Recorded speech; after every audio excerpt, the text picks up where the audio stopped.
গনিমতের মাল বন্টন করার ব্যাপারে সাহাবায়ে কেরামদের মাঝে একটু মতনৈক্য তৈরি হয়ে যায়।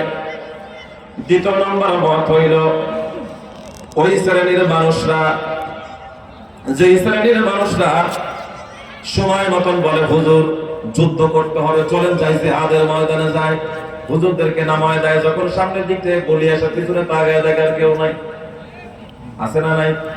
পিছন দিকে তাকায় বলে কি ভাই দৌড় মারো কেন, বলে সন্তান আছে, বউ আছে, তাদের দিকে খেয়াল করতে হবে না, যদি মরে যায় তাহলে তাদের চালাবে কে? এমন দলের লোক আছে না নাই? প্রথম এক দল যারা জিহাদ করেছে, যুদ্ধ করেছে, প্রথম বর্ণনা। দ্বিতীয় নম্বর বর্ণনা হইল জিহাদের ময়দানে গিয়েছিল কিন্তু শেষ পর্যন্ত থাকে নাই। তৃতীয় পর্যায়ে সেই সমস্ত লোক যারা জিহাদের ময়দানে তো যায় নাই, বরং মুমিনরা গিয়েছে কিন্তু তাদেরকে বিভিন্ন রকম ওয়াসওয়াসা দিয়ে মুমিনদেরকে না যাওয়ার জন্য সর্বোচ্চ বাধা দিয়েছে। তাহলে লোক হইল কয় প্রকার? তিন প্রকারের লোক। ওই তিন প্রকারের লোকের ভিতরে প্রথম প্রকারের লোক গনিমতের মাল সম্পর্কে মারাত্মকভাবে রাসূলের সাথে কোনো খারাপ আচরণ করে নাই, কিন্তু দ্বিতীয় এবং তৃতীয় প্রকারের লোক, এই লোকগুলো এমন লোক ছিল যারা গনিমতের মাল সম্পর্কে আপনার আমার নবীর সাথে অনেক খারাপ আচরণ করেছিল। কেমন খারাপ আচরণ? আপনার আমার নবীকে ডাক দিয়ে বলছেন, পয়গম্বর গনিমতের মালগুলা আমাদেরকে দিতে হবে। আল্লাহ রাসূল সাল্লাল্লাহু আলাইহি ওয়াসাল্লাম তিনি দ্বিধাদ্বন্দ্বের ভিতরে পড়ে গেলেন এবং সাহাবায়ে কেরাম রাদিয়াল্লাহু তাআলা আনহুম আজমাইন সকলে বলতেছেন, ও পয়গম্বর আপনার কাছে যারা গনিমতের মাল চাইতেছে দ্বিতীয় প্রকারের লোক, এরা জিহাদের ময়দানে গিয়েছিল কিন্তু পিছনের দিক থেকে তারা কেড়ে পড়েছিল আপনার বিপদের ভিতরে ফেলে। আল্লাহর নবী সাল্লাল্লাহু আলাইহি ওয়াসাল্লাম তিনি আর কোনো কিছু বলেন না। তৃতীয় প্রকারের লোক এসে পয়গম্বরের পিছন দিক থেকে চাদর টান দিয়ে হেকসা টান মেরে বলে, ও আব্দুল্লাহর ছেলে মুহাম্মদ গনিমতের মাল যদি না দাও একটা কদম এইখান থেকে তোমাকে সামনে যেতে দিব না। আল্লাহর নবী মুহাম্মদুর রাসূলুল্লাহ সাল্লাল্লাহু আলাইহি ওয়াসাল্লাম বড় বিপদে পড়ে গেলেন। কি করবেন? ঠিক তেমন একটা সময় আল্লাহ পাক রব্বুল আলামিন সূরা আনফালের প্রথম নাম্বার আয়াতে কারিমা নাযিল করে দিলেন। একটু জোরে বলা যাবে কি সুবহানাল্লাহ? কোরআন হলো আলোর মশাল, ওরে অন্ধকারের বাতি, কোরআন সবার চলার পথে নিত্যদিনের সাথী, কোরআন হলো ন্যায়ের প্রতীক, মিথ্যার অবসান, কোরআন হলো বিশ্ববাসীর শান্তির জয়গান। জোরে বলেন ঠিক কিনা? আল্লাহ পাক রব্বুল আলামিন মহাগ্রন্থ আল কোরআনুল কারীমের আয়াত তিনি নাযিল করে দিলেন, ইয়াসআলুনাকা আনিল আনফাল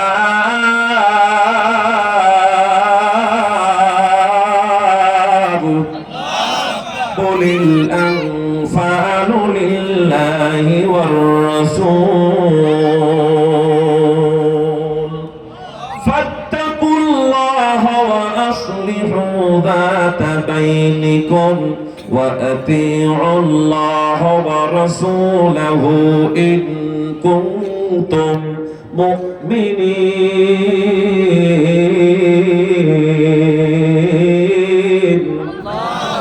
আল্লাহ পাক রব্বুল আলামিন মহাগ্রন্থ আল কোরআনুল কারীমের আয়াত নাযিল করে দিলেন সূরা আনফালের প্রথম নাম্বার আয়াত।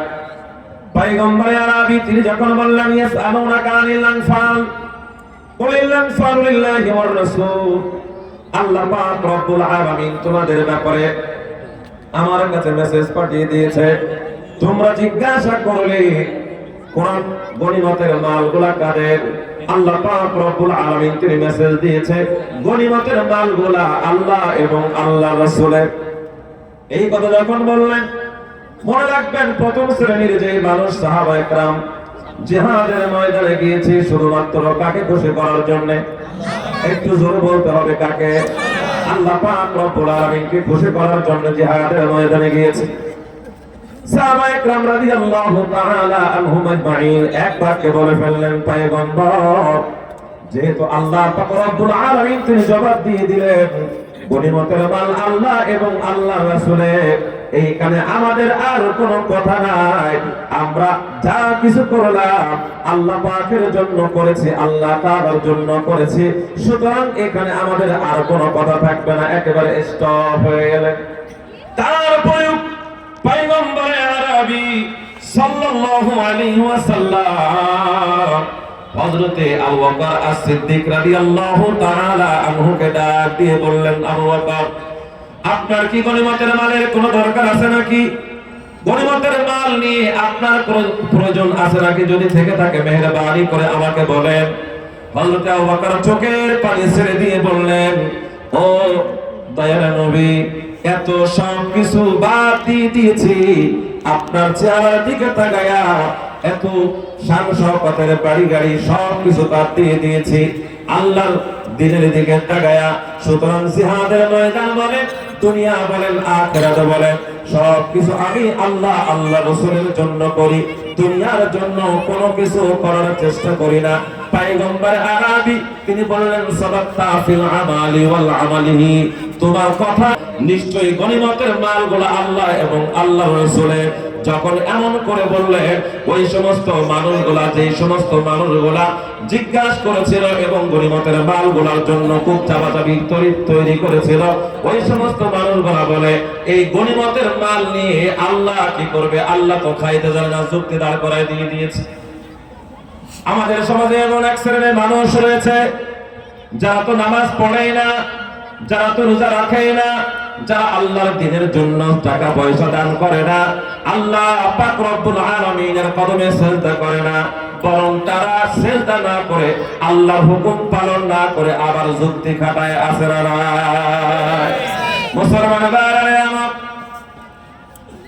মুসলমান ভাইরা আমার, আল্লাহ পাক রব্বুল আলামিন তিনার কথা যখন তাদের সামনে বললেন, তারা মানতে রাজি না, বলে আমাদেরকে দিতেই হবে। এই গনিমতের মাল আল্লাহ এবং আল্লাহর রাসূল একা একা খাবে, এইটা আমরা মেনে নিব না।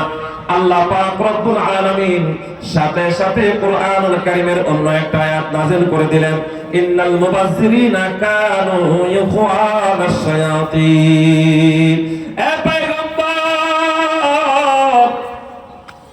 আপনার সাথে এমন করে যারা আচরণ করলো, নিঃসন্দেহে তারা শয়তানের বন্ধু বান্ধব। এবং অন্য আয়াতের ভিতরে আল্লাহ পাক রব্বুল আলামিন তিনি বলেন, ইন্নাল মুনাফিকুনা কানু ইখওয়ানাশ শায়াতিন। আল্লাহ পাক রব্বুল আলামিন বললেন, পয়গম্বর, আপনার সামনে এরকম ভাবে যারা কথা বলতেছেন, নিঃসন্দেহে তারা মুনাফিক। আপনি তাদের কথার ভিতরে কোন রকম মনোনিবেশ করবেন না। দ্বিতীয় নম্বরে আর শ্রেণীর মানুষ বলল, না, গনিমতের মাল আমাদেরকে দিতেই হবে। ঠিক তেমন একটা সময় পয়গম্বর আরবি সাল্লাল্লাহু আলাইহি ওয়াসাল্লামকে জিবরাইল আমিন তিনি বলেন, ওগো পয়গম্বর, তাদের সাথে আপনি নরম হবেন না, তারা কিন্তু আসলে ঈমানদার না। ঈমানদার সেজে, কাফের হয়ে ঈমানদার সেজে শুধুমাত্র সুযোগগুলো ভোগ করার জন্য আসছে। সুতরাং তাদের সাথে নরম হবেন না, তাদের সাথে গরম হয়ে কথা বলবেন। আর গরম হয়ে কথা বলাটা আল্লাহ পাকের বিধান। জোরে বলেন, বিধান কার? আল্লাহ পাকের। পয়গম্বর আরবি সাল্লাল্লাহু আলাইহি ওয়াসাল্লাম তিনি এখন সর্বপ্রথম সাহাবায়ে কেরামদের মতটাকে দাঁড়িয়ে দিলেন। মুনাফিক এবং কাফেরদের সাথে তিনি আলোচনা করতেছেন। মুনাফিক এবং কাফেররা পয়গম্বরের সাথে অনেক তর্কতর্কি শুরু করে দিল। যখন তর্কতর্কি শুরু করে দিল, আল্লাহ রাসূল একেবারে নিষেধ করে দিলেন, গনিমতের মাল থেকে তোমাদের মোটে হবে না। যেই বলেছে হবে না, কিছু সংখ্যক মুনাফিক এবং কাফের বেঈমানেরা আল্লাহ রাসূলের সাথে একেবারে পাকদণ্ডের ভিতরে লিপ্ত হয়ে গেল। আল্লাহ পাক রব্বুল আলামিন স্পষ্টভাবে তিনি বললেন, ইন কুনতুম মুমিনিন, বিশেষ করে যারা মুমিন হবে তারা এই কথাগুলো মেনে নেবে, আর যারা মুমিন হবে না এই কথাগুলো তারা মানবে না। মুসলমান ভাইরা আমার, যারা মুমিন ছিল তিন শ্রেণীর মানুষ। তিন শ্রেণীর মানুষ থেকে এক শ্রেণীর মানুষ যারা মুমিন, ওই মুমিন বান্দা বান্দিগুলা পয়গম্বর আরবির কথাগুলো তারা মেনে নিয়ে স্টপ হয়ে গেল। আর দ্বিতীয় দুই শ্রেণীর মানুষগুলা তারা গনিমতের মাল নিয়ে মারামারি শুরু করে দিল। এইখান থেকে শিক্ষণীয় বিষয় হলো, আল্লাহ পাক রব্বুল আলামিন আপনার আমার জন্য ইসলাম দিয়েছেন। ওয়া মান ইয়াবতাগি গায়রাল ইসলামি দীনান ফালাই ইউকবাল মিন ওয়া হুয়া ফিল আখিরাতি মিনাল খাসিরিন। আল্লাহ পাক যে ইসলাম আপনাকে আমাকে দান করেছেন, এই ইসলাম দান করার পর প্রথম শ্রেণীর এক শ্রেণীর মানুষ হবে, তারা একমাত্র জমিনের পরে একামতের দ্বীনের কাজ করবে আল্লাহ তাআলার জন্য। গনিমতের মাল আসুক বা না আসুক, অর্থ আসুক বা না আসুক, খাবার থাক বা না থাক, সর্ব অবস্থায় আল্লাহ পাক রব্বুল আলামিনের দ্বীনের সাথে লেগে থাকবে। পক্ষান্তরে দুই শ্রেণীর মানুষ হবে, এক দ্বিতীয় নাম্বার হইল মুনাফিক, তৃতীয় নাম্বার হইল কাফের। দেশ স্বাধীন হয়ে যাওয়ার পরেও তারা দেশকে নিয়ে অশান্তি বিরাজমান তৈরি করার জন্য ওই যে টঙ্গীর ময়দান সহ, শুধু তাই নয় সচিবালয় সহ আগুন দিয়ে জ্বালিয়ে দিতে চায়। এরা আসলে মূলত মুমিন না, এরা মুনাফিক এবং কাফের। কথা বলেন ঠিক কিনা? আল্লাহ পাক রব্বুল আলামিন আপনাকে আমাকে স্পষ্টভাবে জানিয়ে দিলেন তিন শ্রেণীর মানুষ। প্রথম শ্রেণীর মানুষ যারা নবীর কথা শুনে একেবারে চুপ হয়ে গেছে, তারাই হলো প্রকৃত মুমিন।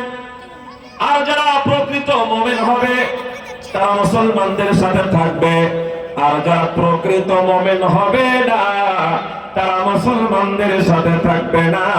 আর প্রকৃত মুমিনদের সামনে যখন কোরআন থেকে বয়ান করা হবে, পরের আয়াতে আল্লাহ পাক রব্বুল আলামিন তিনি বলেন, ইন্নামাল মুমিনুনাল্লাযীনা ইযা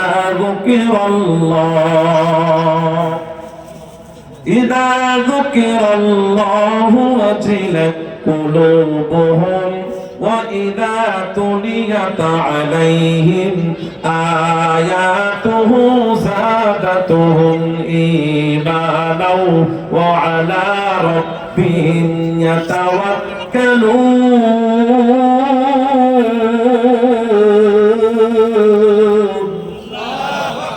আল্লাহ পাক রব্বুল আলামিনের কোরআন থেকে যখন তাদের সামনে তেলাওয়াত করা হবে, তখন তাদের অন্তরগুলা উতরায়া যাবে। উতরানো মানে কি? যদি কোনো জায়গায় কেটে যায় আর ওই জায়গায় যদি পানি পড়ে, কোন আটলে মাটির উপরে যদি পানি দেওয়া হয়, ওই পানিটা একেবারে গলে যায়। কথা বলেন ঠিক কিনা? যাদের সিনার ভিতরে বিন্দু মাত্র ঈমান থাকবে, ওই ঈমানওয়ালাদের সামনে যখন কোরআন থেকে তেলাওয়াত করা হবে, ঈমানওয়ালাদের ঈমান তখন উতরাইতে থাকবে, মজে যাবে। আর যারা কাফের, বেঈমান, মুনাফিক, ওই সমস্ত মানুষগুলোর ভালো লাগবে না, তারা ঠিক ভারতে চামচামি করবে। কথা বলেন ঠিক কিনা? তাহলে আমাদের সমাজের ভিতরে মানুষ আছে কয় রকম? বুঝছেন আমার আলোচনা থেকে? মানুষ কয় রকম? তিন রকম। প্রথম নাম্বার মানুষ মুমিন। প্রথম নাম্বার মানুষ কি? মুমিন। দ্বিতীয় নাম্বার মানুষ মুনাফিক। তৃতীয় নাম্বার কাফের।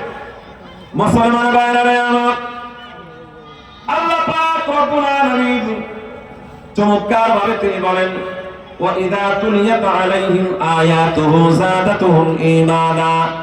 زَادَتْهُمْ إِيمَانًا وَعَلَى رَبِّهِمْ يَتَوَكَّلُونَ।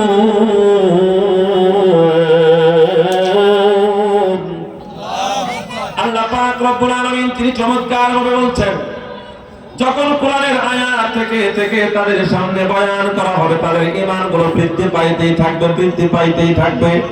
শুধু তাই নয়, এমন একটা পর্যায় হয়ে যাবে যে পর্যায়ে যদি তাদেরকে যদি বলা হয় জিহাদের ময়দানে যাইতে চলে যাবে, যদি বলা হয় টাকা পয়সা দিতে দিয়ে দিবে, যদি বলা হয় জীবন দিতে দিয়ে দিবে, যদি বলা হয় রক্ত দিতে দিয়ে দিবে, যদি বলা হয় অর্থ দিতে দিয়ে দিবে।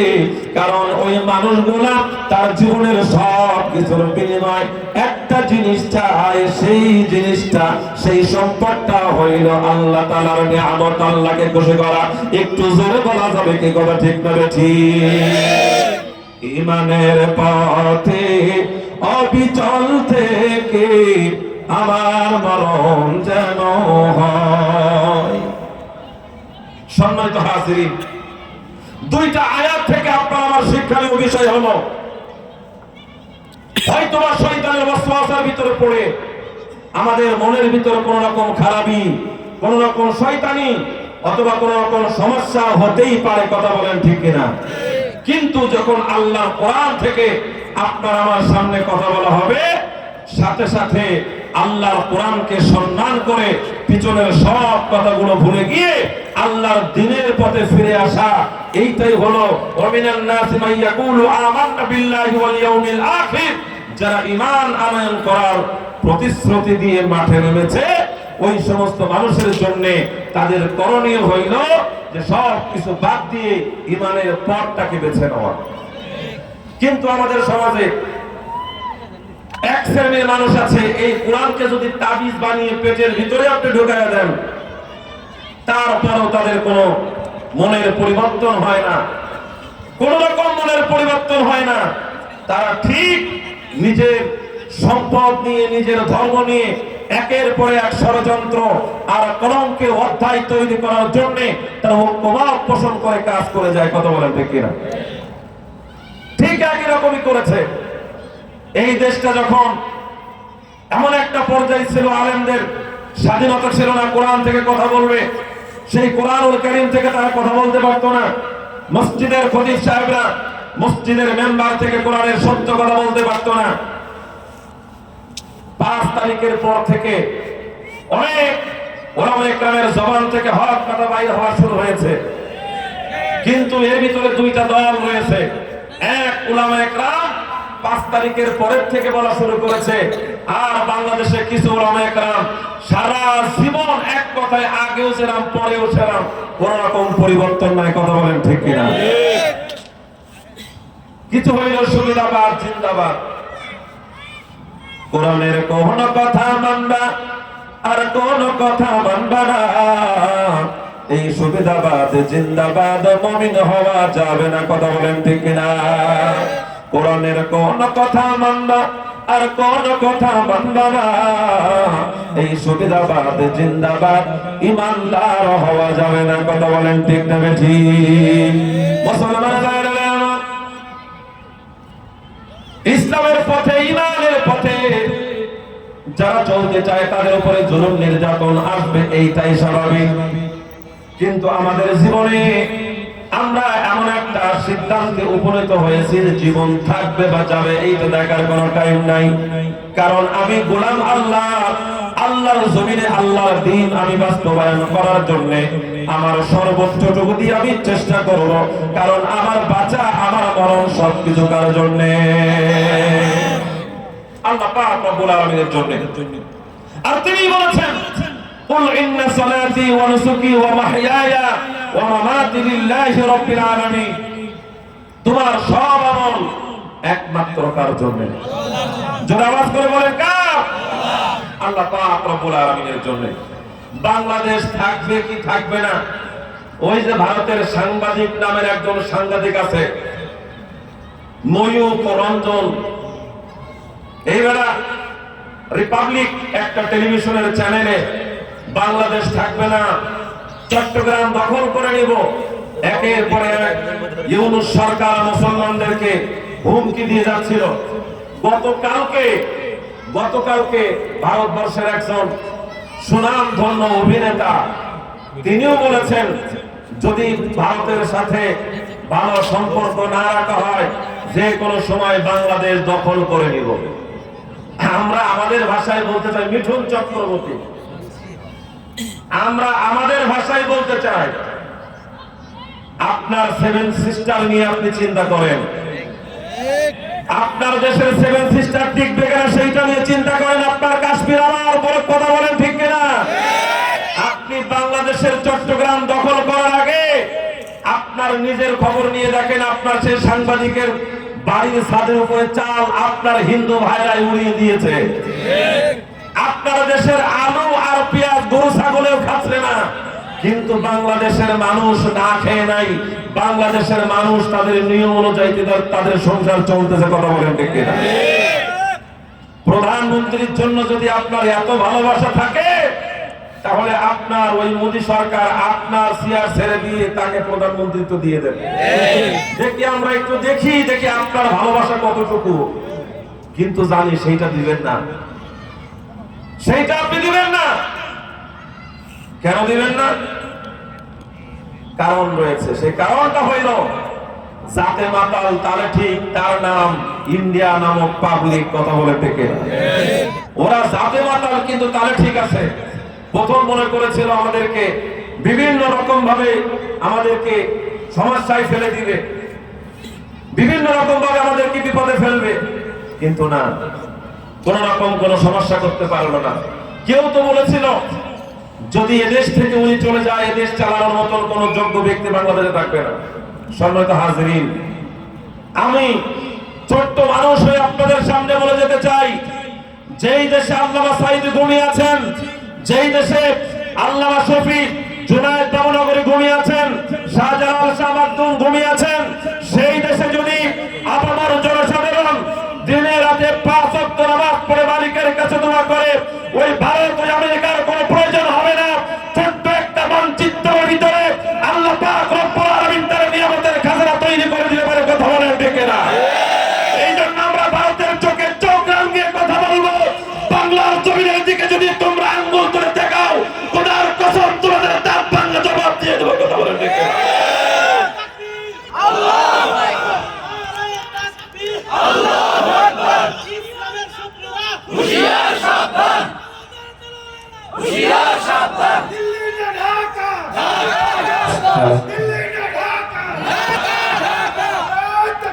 আল্লাহু আকবার। কত সুন্দর করে করে বলেছিল, আমরা পালানোর লোক না, আমরা পালাই না, শেখ হাসিনা পালায় না। কোথায় আছে? আর ওই আপনার সেই কাদের কাকা বলেছিল ফখরুল সাহেব আপনার বাসা বলে তো জায়গা হবে নাকি? ফখরুল সাহেব আপনার বাসায় বলা দরকার নেই। ফখরুল সাহেব আপনার বাসায় কাউয়া কাদের গেছেনি, ঠাকুর গায়ের বাসায় আপনি থাকতে কারে দিয়েছেননি। তার সাথে হিসাব বাকি কোটি কোটি জনতার, ভালো পালিয়ে গেছে কাউয়া কাদের, খোঁজার নাই তার জমিনে, ভালো হয়ে যাও। কথা ঠিক না? পয়গম্বর আরবি সাল্লাল্লাহু আলাইহি ওয়াসাল্লাম তিনি বলেন, আল্লাহর রাসূল সাল্লাল্লাহু আলাইহি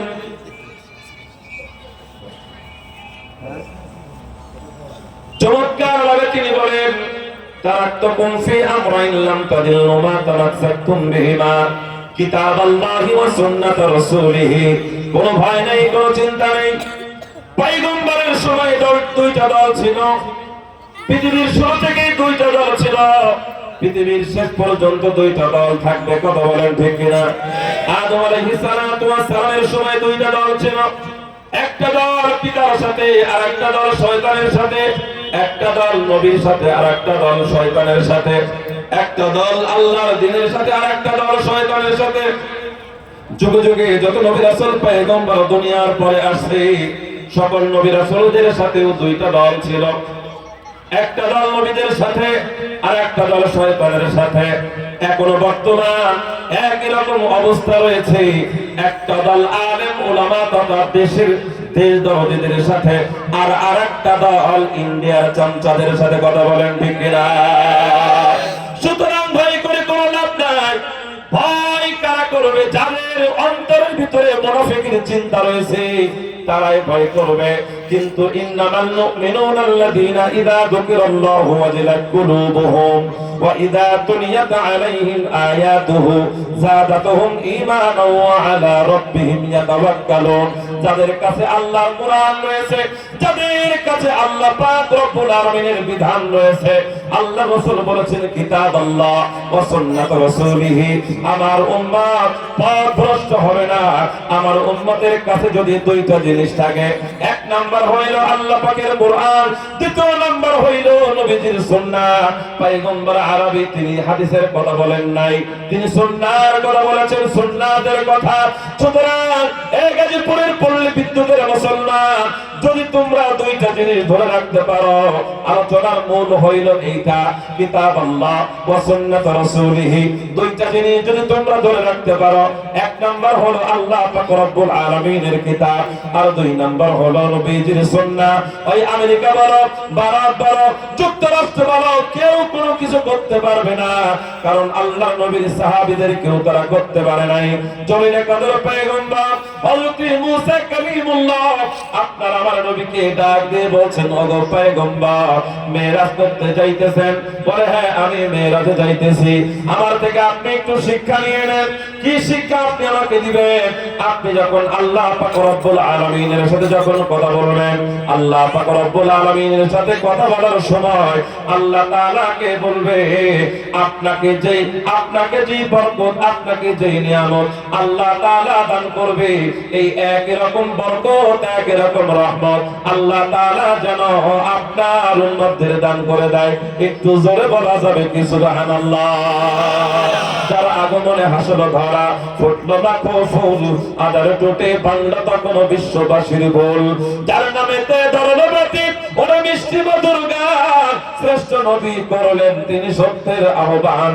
সেই নবীজির উম্মত হয়ে ধন্য মোদের জীবন, সেই নবীজির উম্মত হয়ে ধন্য আমাদের মন। একটু জোরে বলা যাবে কি ঠিক না বেঠিক? নবী গো তুমি কোন কাননের ফুল, দয়ার নবী মুহাম্মদ রাসূল। নবী গো তুমি কোন কাননের ফুল, দয়ার নবী মুহাম্মদ রাসূল। ও দয়ার নবী গো মদিনাতে ঘুমায়া দুরূদ শোনা, তোমার জন্য পাগল পারা এই উম্মতেরা, কথা বলেন ঠিক কিনা? কাল হাসরে তুমি মোদের হয়ে শাফাআত, কাল হাসরে তুমি আমাদের হয়ে শাফাআতকারী নবীজি। ও তুমি কোন কাননের ফুল, দয়ার নবী মুহাম্মদ রাসূল। একটু জোরে বলেন মারহাবা। মুসা আলাইহিস সালাতু ওয়াস সালাম তিনি জানিয়ে দিলেন, পয়গম্বর আল্লাহর সাথে যাইতেছেন কথা বলার জন্য, আল্লাহ পাক রব্বুল আলামিনের কাছে গিয়ে একটু জিজ্ঞাসা করবেন এবং আপনি এটা পাঠ করায় নিয়ে আসবেন। আল্লাহ তাআলা আপনাকে যে নিয়ামত দান করবে, এই একই রকম নিয়ামত যেন আপনার উম্মতকেও দান করে। একটু জোরে বলেন সুবহানাল্লাহ। আল্লাহ তাআলার সাথে কথোপকথন করলেন, আল্লাহ তাআলার সাথে কথা হইল। কথা হওয়ার পর শেষ প্রান্তে পয়গম্বর আরবি সাল্লাল্লাহু আলাইহি ওয়াসাল্লাম আল্লাহ পাক রব্বুল আলামিনকে বলছেন, ওগো দয়ার মালিক, আমি যখন দুনিয়ার পরে যাব, আমার উম্মত আমাকে জিজ্ঞাসা করবে। কি জিজ্ঞাসা করবে? দয়ার নবী আপনি তো আল্লাহ পাক রব্বুল আলামিনের কাছে গেলেন, কথা বললেন, সাক্ষাৎ করে আসলেন, ও পয়গম্বরে আরবি, কিন্তু আমরা আল্লাহ পাক রব্বুল আলামিনের সাথে কথা বলতে পারলাম না, আল্লাহ তাআলার সাথে আমরা সাক্ষাৎ করতে পারলাম না।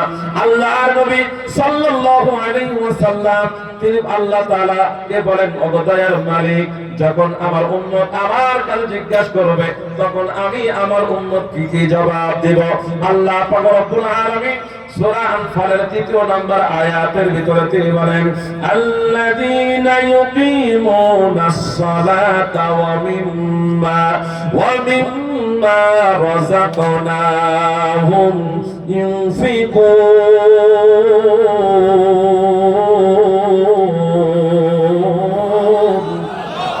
ইলমে নবুওয়াত গায়রা ইলমে আশিকি, মা বাকি তালবিস ইবলিস শামি, ইলমে দিফক আত তাফসীর হাদিস, আর কে খানা গায়রা সে গরদাদ খবীর।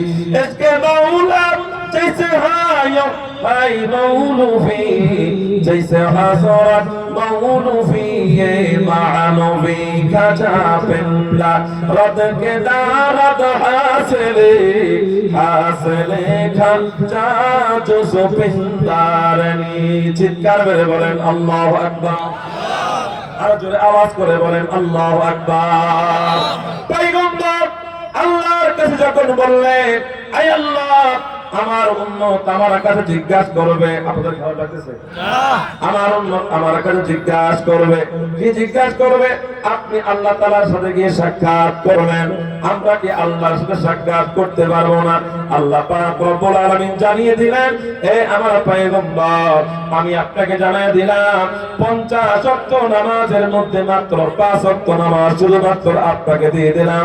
আপনার উম্মত দিনে রাতে যদি 5 ওয়াক্ত নামাজ আদায় করতে পারে, আমার আল্লাহ পাক রব্বুল আলামিনের সাথে আপনার জীবনে সাক্ষাৎ করবেন একবার, আর আপনার উম্মত দিনে রাতে আমার সাথে কথা বলবে 5 বার। একটু জোরে বলা যাবে কি সুবহানাল্লাহ? সলাতেরা নামাজে পঞ্জগানা ফাওয়াইলুল লিল মুসাল্লিন আল্লাযিনা। আনফালের 3 নম্বর আয়াতে আল্লাহ পাক রব্বুল আলামিন তিনি বলেন, আল্লাযিনা ইউকিমুনাস সালাতা ওয়া মিম্মা রাযাকনাহুম ইউনফিকুন, যারা সালাত কায়েম করে এবং আমি তাদেরকে যে রিজিক দিয়েছি তা হতে ব্যয় করে। তাহলে তুমি জেনে রেখে দাও ও পয়গম্বর, কাল কিয়ামতের ময়দানে আমি আল্লাহ পাক রব্বুল আলামিন সর্বোচ্চ সম্মানের স্থানে আমি আমার বান্দাদেরকে জায়গা করে দিব। বলেন সুবহানাল্লাহ। দিন কায়েম করতে চায়, ইসলামিক রাষ্ট্র বানাইতে চায়, কিন্তু নামাজ পড়ে না। আছে না নাই? বলে হুজুর আপনি ওয়াজ করেন, ওয়াজ শুনতে খুব ভালো লাগে, কিন্তু ঠান্ডার সময় ফজরের নামাজ পড়তে ভালো লাগে না। আছে না নাই? স্বামী ওয়াজ শুনে যাওয়ার পরে বাড়িতে স্ত্রীকে গিয়ে বলতেছে যে সুন্দর করে আগামী কালকে ফজরের থেকে তোমাকে নামাজ পড়তে হবে। হুজুর ওয়াজ করছে, যেই ব্যক্তি নামাজ পড়ে না তার ঘরের ভিতরে বরকত হয় না, বিশেষ করে মা বোনরা। যেই মহিলা নামাজ পড়ে না ওই মহিলার ঘরের ভিতরে বরকত দেয় না। কে? আল্লাহ তাআলা। সুন্দর করে তশকিল করে যখন স্ত্রীকে বলে দিয়েছে যে আচ্ছা ঠিক আছে কালকে থেকে নামাজ পড়বো, ফজরের সময় ডেকে তুলছে, ওই ঠান্ডা পানিতে সুন্দর করে গোসল করাইয়া বলতেছে নামাজ পড়। স্ত্রী বলতেছে জীবনে তো কোনোদিন বাপের বাড়িও নামাজ শিখে নাই, তোমার ঘরে এসেও তো কোনোদিন নামাজের ব্যাপারে কোনো কিছু শিক্ষা দাও নাই, এখন নামাজ আমাদের শিখাই দাও। স্বামী বলতেছে আমি তো নামাজ শিখি নাই, আমি এখন তোরে নামাজ পড়ানো শেখাবো কেমন করে? বেজে গেছে গন্ডগোল, এমন গন্ডগোল বেজে গেছে। ফজরের সময় নামাজের পরপরই স্বামী স্ত্রী দুজন চলে আসছে মসজিদে ইমাম সাহেবের কাছে, এসে বলতেছে হুজুর গতকালকে মাহফিল হয়েছে, মনটা পরিবর্তন হয়ে গেল। স্ত্রীকে বললাম ওযু কর, গোসল কর, নামাজ পড়তে হবে। এখন স্ত্রীকে সুন্দর করে আমি পাক পবিত্র করাইলাম, কিন্তু পাক পবিত্র করানোর পরে বললাম নামাজ পড়ানোর জন্য, সে তো নামাজ পড়তে পারে না, আমিও তো পড়তে পারি না। নতুন মেয়েকে দেখতে গেছে, নতুন মেয়েকে যখন দেখতে গেছে জামার পক্ষ থেকে জিজ্ঞাসা করতেছে যে ফজরের নামাজ কয় রাকাত? ঘরের থেকে ভাবি মেয়ে বলতেছে যে ফজরের নামাজ হচ্ছে 5 রাকাত। ঘরের থেকে ভাবি 2 হাত উঁচু করে দিয়ে বলতেছে যে একটু বাড়াই বল, বাড়াই বল। বলতেছে বাড়াই বলবো কেমন করে? কম বললাম তাই মানতেছে না, বাড়াই বলতে বলে শুনবেই না। আমি কম বলতেছি তাই শোনে না, আর বাড়াই বলে তো মোটে নিবেই না। সম্মানিত হাজিরিন, ইমাম সাহেব জিজ্ঞাসা করতেছে যে আপনি যে আপনার স্ত্রীকে পবিত্র করাইলেন, আপনারা যে পবিত্র হইলেন, পবিত্র হওয়ার একটু মাসালাগুলো একটু বলেন তো দেখি, শুনে রাখি। স্বামী বলতেছে যে স্ত্রী তুমি বলো। বলে না তুমি আমার মুরব্বী, তোমার সঙ্গে বিয়ে দুবি করা যায়, তুমি আগেই বলো। স্বামী বলতেছে এই জিনিসটা বিশেষ করে আমার ক্ষেত্রে ঘটে গেছে, কিন্তু কোন মসজিদে ঘটেছে এটা বললে আপনারা সরল ভাবে না বলি। স্বামী বলতেছে হুজুর সুন্দর করে গোসল করাইছি, গোসল করানোর পরে স্ত্রী গোসল করতেছে, আর আমি বললাম আল্লাহুম্মা গাসলা, সাবান দিয়ে কসলা, জোর করে সাবান দিয়ে কসলা যখন গোসল করাই দিলাম, আমার মনে তো বিশ্বাস ইনশাআল্লাহ পবিত্র হয়ে গেছে। চিন্তা করেন আত-তাহারাতুল ইবাদা, কোন একজন মানুষ যদি পবিত্র না হয়ে জন্মের পর থেকে কিয়ামত পর্যন্ত যদি আল্লাহ পাক রব্বুল আলামিনের ইবাদত করে, তার ইবাদত আল্লাহর কাছে গ্রহণযোগ্য হবে? আসতে বললেন কেন? ওই দলে আপনারা কেউ আছেন নাকি?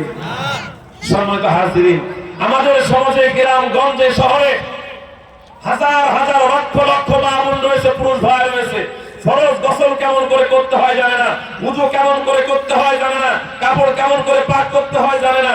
আবার এই অপবিত্র শরীর নিয়ে ইসলাম বিজয় করে ফেলবে, কিয়ামত পর্যন্ত চেষ্টা করবেন কিন্তু কোনোদিন হবে না। ঠিক কিনা? কিয়ামত পর্যন্ত চেষ্টা করবেন, কোনোদিন হবে না। এই জন্য আল্লাহর নবী সাল্লাল্লাহু আলাইহি ওয়াসাল্লাম তিনি বলেন, ও আমার সাহাবী আনাস, আমি তোমার জন্য ছোট্ট একটা হাদিস বলে যাই। আর এই হাদিস থেকে তুমি তোমার মনোযোগ দিয়ে তুমি শ্রবণ করে আমল করার যদি চেষ্টা করো, ইহকালেও আল্লাহ তাআলা তোমাকে সম্মান দান করবে, পরকালেও তুমি সম্মান পাবে। পয়গম্বর আরবী তিনি বলেন, সর্বপ্রথম তুমি একটা জিনিস চিন্তা করবা, আল্লাযীনা ইউকিমুনাস সালাতা ওয়া মিম্মা রাযাকনাহুম ইউনফিকুন।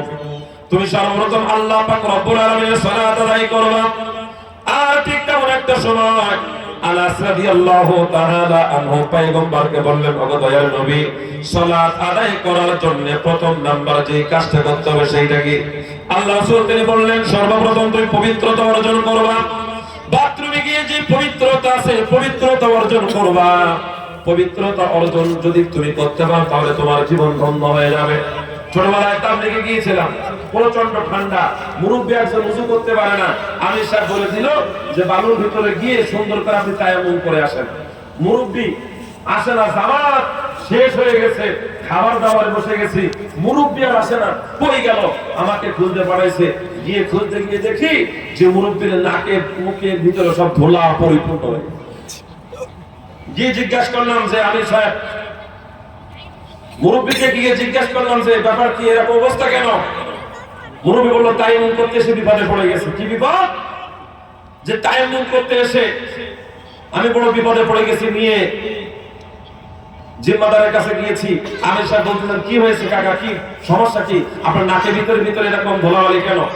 বলে, তায়াম্মুম করতে গেছি, আপনি আমাকে তায়াম্মুম করতে পাঠাইলেন, ওর থেকে তো উযু করা ভালো ছিল। বলে, কেন? বলে, আমি বালুর ভিতরে গিয়ে বালুগুলা উযুর মতন পানি যেরকম নাকে মুখে ছুঁড়ে ছুঁড়ে মারছি, নাক মুখের ভিতরে সব বালু টালু ঢুইকা একেবারে আমার জীবন মরে যাওয়ার মতন ভাব। আমি তো এখানে বেহুশ হয়ে পড়েছিলাম, আর কিছুক্ষণ যদি নাকের ভিতর থেকে বাইরে হয়ে না যাইতো, ওইখানেই তো আমি মরে থাকতাম, আমাকে তোমরা পাইতা না। সম্মানিত হাজিরিন, তায়াম্মুম কেমন করে করতে হবে এই মাসালাটা আমাদের অধিকাংশ মানুষের জানা নাই। কথা বলেন ঠিক কিনা? কথা বলেন ঠিক কিনা? সম্মানিত হাজিরিন, এই জন্য দাওয়াতে তাবলীগের ভিতরে গিয়ে গিয়ে এই বিষয়গুলো আপনাকে শেখানো হয়। আর ইসলামিক দলগুলোর ভিতরে আল্লাহর দ্বীনের রাস্তায় কেমন করে জিহাদ করবেন সেই বিষয়গুলো শেখানো হয়। সুতরাং দাওয়াতে তাবলীগও থাকবে, জামাত ইসলামও থাকবে, চরমোনায়ও থাকবে, হেফাজতও থাকবে। আল্লাহর দ্বীনের এই বাংলার জমিনে ইসলামী রাজ কায়েম করার জন্য প্রত্যেকটা ইসলামী দলের দরকার আছে। কথা বলেন ঠিক কিনা? আমার মুখে আমি হাত দিয়ে বলতে পারি, এই বাংলাদেশের কোন একটা ইসলামিক দল তার পরিপূর্ণতা অর্জন করতে পারে নাই। যদি আপনারা কেউ বলেন যে হ্যাঁ আমার দল পরিপূর্ণতা অর্জন করেছে, আপনি বলেন, আপনি বাবার বেটা হলে বলেন, আমি এটা থেকে উত্তর দিয়ে যাব। ইসলামী একটা দল সব দল পরিপূর্ণতা অর্জন করতে পারে নাই। এই জন্য সব দলকে এক হয়ে এখন বর্তমান সময় সুযোগ এসেছে, সময় এসেছে। 52 বছরের দিন শেষ, বর্তমান কোরআন হাদিসের বাংলাদেশ। কথা বলেন ঠিক কিনা? এই রাত যদি আপনাকে আমাকে কায়েম করতে হয়, সর্বপ্রথম আপনাকে আমাকে পবিত্রতার এই হাতিয়ার অর্জন করতে হবে। আল্লাহ পাক রব্বুল আলামিন আপনাকে আমাকে সালাতের জন্য হুকুম করেছেন। এই সালাত আপনাকে আমাকে বাধ্যতামূলক আদায় করতে হবে। এবং দ্বিতীয় পর্যায়ে যেই হুকুমটা করেছেন, যেই সম্পদ আপনাকে আমাকে আল্লাহ তাআলা দিয়েছেন, ওই সম্পদ থেকে আপনাকে আমাকে খরচ করতে হবে। কিন্তু আমরা এমন একটা বকিলাতামির সময় চলে এসেছি, আমাদের জীবন চলে যেতে পারে, পকেটের টাকা খরচ করতে মনে চায় না। একজন ব্যক্তি সফরে বাইরে হয়েছে, রাস্তা দিয়ে যাচ্ছে মরুভূমির ভিতরে, এক জায়গায় বসে খুব কান্নাকাটি করতেছে। পাশে একটা পশু কুকুর ক্ষুধার যন্ত্রণায় ছটফট ছটফট করতেছে। পাশের থেকে আরেকজন হেঁটে যাইতেছে, বলতেছে, ভাই কি হয়েছে, আপনি এরকম ভাবে কাঁদতেছেন কেন? বলে, কাঁদতেছি আমার পশুটা অনেক কষ্ট পাইতেছে ক্ষুধার যন্ত্রণায়। তো ওই ব্যক্তি বলতেছে, আপনার এই পুতলার ভিতরে কি আর আপনার এই মশকের ভিতরে কি? বলতেছে, একটার ভিতরে পানি আর আরেকটার ভিতরে হইতেছে খাবার। বলে, তো ওইখান থেকে একটু দেন, আপনি কাঁদতেছেন তো ওইখান থেকে একটু দিয়ে দেন।